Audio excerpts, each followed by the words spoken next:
Hello everyone, my name is Desiree Scretching. I am a second-year rising doctoral student at Syracuse University's iSchool in Syracuse, New York, USA.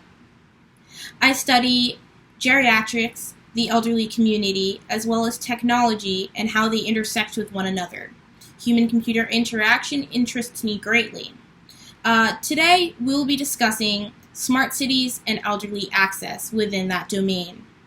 The start of the presentation will include definitions of smart cities, smart mobility, and smart safety and security.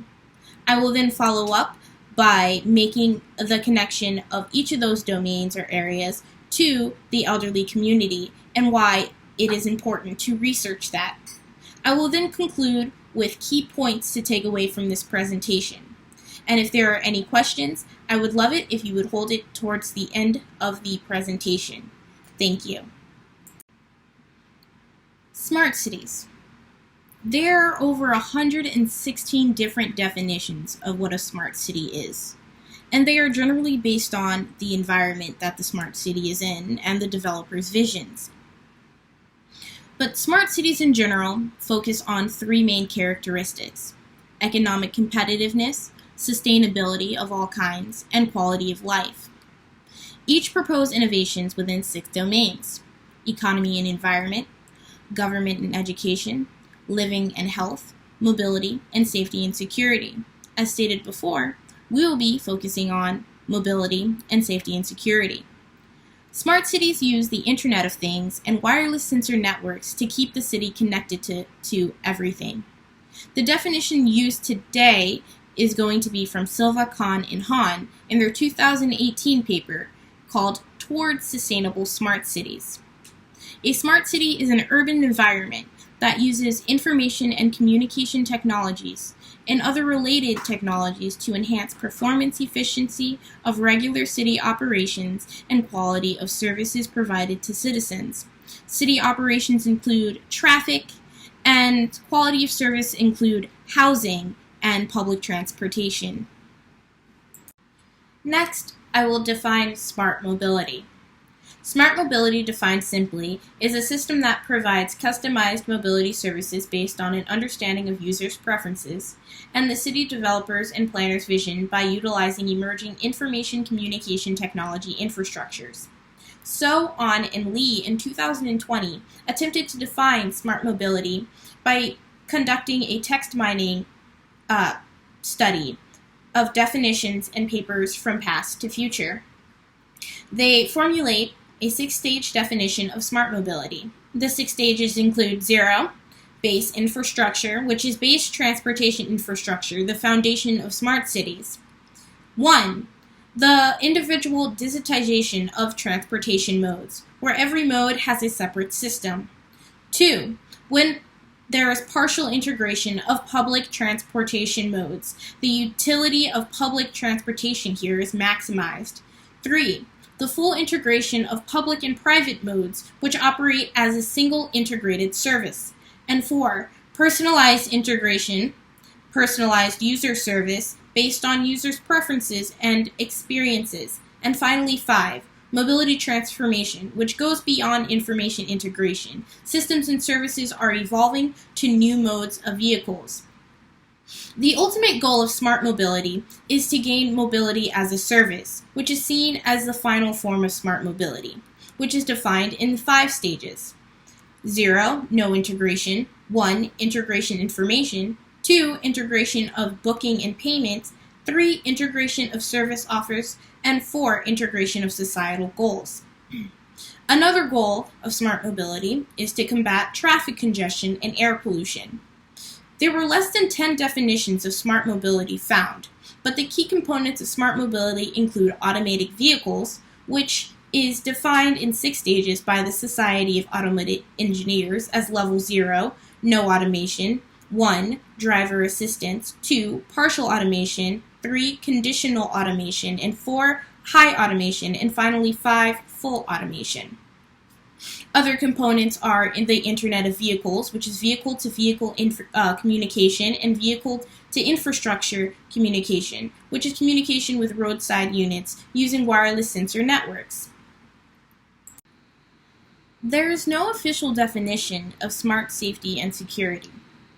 However, Ristvej and their team in 2020 attempted to define it by using the term safe city. Safe city ensures the protection of society, property, environment, and their components, which include informational, physical, and cybernetic safety. Cybernetics is defined as powerful tools for assessing Internet information resources of specific domains. Safe cities are within 4 layers, and the 4 layers include a functional layer, the safety layer, intelligent components or smart layer, and the aesthetics or design layer. They make up 7 systems, and these 7 systems include a smart government, smart transportation, smart citizens and education, smart economy and industry, smart infrastructure and energy, smart environment, and finally, smart safety and healthcare systems. Safe City and these systems are intertwined and even the foundation of smart cities. Technologies like facial recognition, smart streetlights, and gun detection focus on public safety, while home safety includes security and service systems such as Ring and Amazon's Alexa.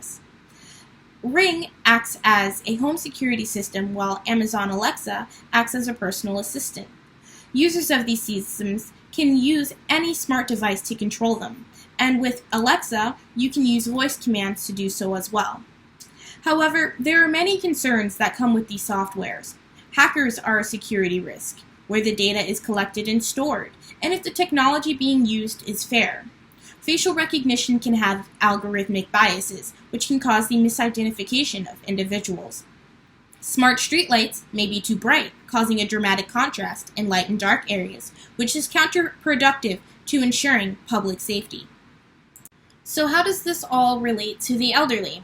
Well, the elderly are projected to be 20% of the U.S. population and 16.5% of the world's population by 2030. 70% of the world will be living in smart cities by 2050, and only 40 to 50% of older adults own a smartphone, and that percentage decreases with the study of other smart devices.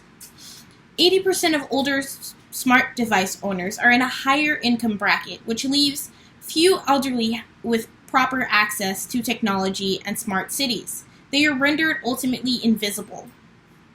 While others can track crime and transportation live from their phones, almost half of the elderly cannot, so they are left unaware of their immediate surroundings. A New York City GPS study by Cornwell and Cagney show that the elderly are more active than people assume.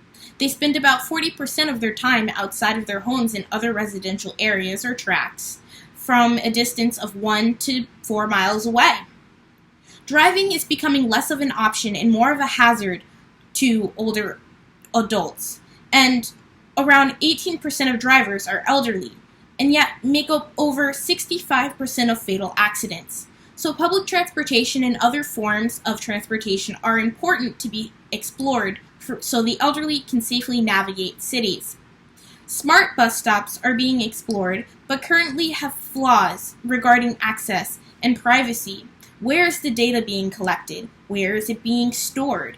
And how are people able to interact with the technology without a smartphone or a smart device optimally? Simple projects need to include benches and even sidewalks. San Diego has a project regarding including more smart benches, but they aren't practically designed. Developers often make decisions about smart cities unilaterally, without considering all populations to create the most universal design. Home safety matters as well. There are risks that include falls. There was a project conducted by Agnostopoulos, and their team focused on fall verification. However, this project has privacy risks and failed to test an actual population due to those privacy risks. Isolation and starvation is also a risk, and COVID-19 exacerbated this as everyone was forced to go into quarantine and isolate for their personal safety. Smart homes are costly, and smart devices in those homes are also costly, and sometimes invade the elderly privacy. So accessibility to these is a serious problem. Financial security is limited within the elderly community, especially those of a low socioeconomic status. According to the official poverty measure, around 9.2% of 51.1 million elderly Americans are in poverty. The supplemental poverty measure, which varies by state, show that 14.1% of elderly are in poverty. And please note that poverty is noted as an income of under $12,000 per year. The key points to take away from this presentation include smart cities are not meeting the needs of certain population, especially the commonly marginalized elderly. Accessibility to the city is limited for some groups. As presented, about half of the elderly have access to smart devices, which are required to stay connected to smart cities. Which brings us to our second point. Projects are not fully inclusive. Most projects that are exploring assisting elderly people require a smart device of some sort, or require to be present in a smart home, which are costly. Exploring other modes of transportation is also important. Driving becomes dangerous with age, and there is much focus on mobility in vehicles and the environment, such as air pollution, while other modes of transportation are overlooked, such as walking, biking, and things and options that the elderly will need to take up as they are no longer able to drive. Elderly safety and security within smart cities needs to be explored more deeply. Safety and security include other aspects such as financial security, and security and safety such as mental health within the smart city. COVID-19 or the coronavirus exacerbated these issues when people had to go into quarantine. Accessibility, inclusivity, and quality of life of residents should come first. And unfortunately, that doesn't appear to be the case when researching through the literature. Much literature shows that there is a focus on technology and improving technology and cybersecurity, while improving the quality of life of residents seems like an afterthought. Most projects and papers found in my search that were exploring the elderly or inclusive smart cities were internationally based, especially in Asia, South America, and the UK. There is little inclusive discourse in America about smart cities and the elderly, especially concerning the elderly. So, in sum, smart cities needs to be exploring the elderly community in order to optimally meet everyone's standards and be considered a fully inclusive city. So that concludes my presentation. Thank you everyone for listening in. If you have any questions, any advice, any collaborations, I would love to hear from you via email or in the allotted time for our question and answer.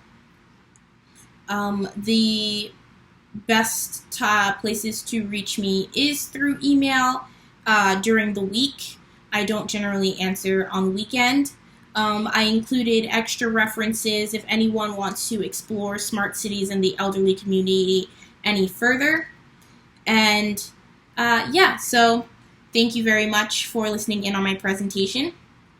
And I hope you guys have a wonderful day. Alrighty, bye. My first list of references and my final list of references.